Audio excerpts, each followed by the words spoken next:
చేశాడు. కొంతవరకు ముగిచేద్దాం. ఆయన ఇంటికి దింపేశారు. దింపేసిన తర్వాత యేసు ప్రభువారు ఏమన్నాడో ఖచ్చితంగా నేను 5 నిమిషాల్లో ముగించేస్తాను. జాగ్రత్తగా వినండి. ఏం చేసి చూడండి. యేసు వారి విశ్వాసం చూసి 5వ వచనం, కుమారుడా నీ పాపములు క్షమించబడి ఉన్నవని పక్షవాయువు గల వారితో చెప్పాను. అదేంటి ఈ వ్యక్తి ఎందుకొచ్చాడు? మీకు ఇందాక చెప్పాను కదా! అద్భుతాల కోసం రావాలి, స్వస్థత కోసమైనా రావాలి, తప్పు పట్టుకోవడానికి రావాలి, లేకపోతే యేసుని వెంబడించడానికి రావాలి. కానీ ఈ వ్యక్తి అద్భుతం కోసం వచ్చాడు. అద్భుతం కోసం వస్తే స్వయంగా ఎవరో శిష్యులు కాదు, ప్రభువే ఏం మాట్లాడుతున్నాడంటే, నీ పాపములు క్షమించబడి ఉన్నవి. మీకు అర్థమై ఉండాలి ఈసారి.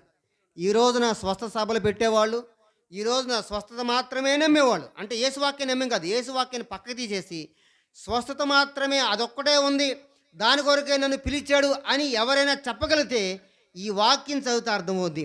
యేసు ప్రభు వారి దగ్గరకు ఆ కపెర్నహూములోనికి ఇంటిపై నుంచి కిందకి దింపిన తర్వాత పక్షవాయువుతో బాధపడుతున్న వ్యక్తి, ఇదిగో నీ పక్షవాతం పోయింది అనుకోండి. ఏం చెప్పాడు? నీ పాపములు క్షమించబడ్డాయి. అంటే ముందు ఏం పోవాలి మనకు? పాపముల కంటే ఇది చెప్పండి, పక్షవాతం కంటే కూడా ఇది చెప్పండి, అంటే వ్యాధి కంటే కూడా ముందు ఏం పోవాలంటే పాపము పోవాలి. Sin is the most important then కదండి, చెప్పండి, హెల్త్.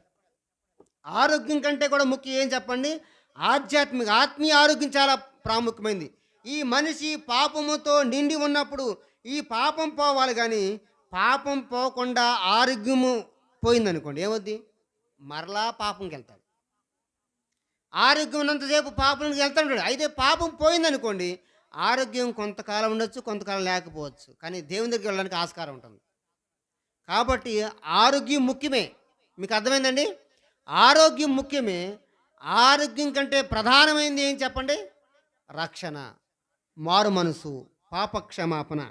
ఇది లేకుండా ఆరోగ్యం ఉన్నా ఒకటే, లేకపోయినా ఒకటి. మనకు తెలుసు, ధనవంతుడు లాజరు దగ్గర చెప్పండి, లాజరు చెప్పండి కురుపులతో నాకుబడి ఉన్నాడు. అతన్ని పరదేశానికి వెళ్ళాడు.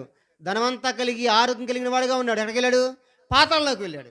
కాబట్టి ప్రభువు దగ్గరికి వెళ్ళడానికి కావాల్సినటువంటి పరిస్థితి ఏంటంటే ఆరోగ్యం కాదు, ఆరోగ్యము భూ సంబంధమైనది కదండి, పాప క్షమాపణ పరలోక సంబంధమైంది. కాబట్టి యేసుక్రీస్తు ప్రభువారు ఎందుకు వచ్చాడంటే స్వస్థత ఇస్తాడు, కానీ స్వస్థత కంటే కూడా ముఖ్యం ఏంటంటే పాపములు క్షమించబడుట అనేది చాలా ప్రాముఖ్యమైనది.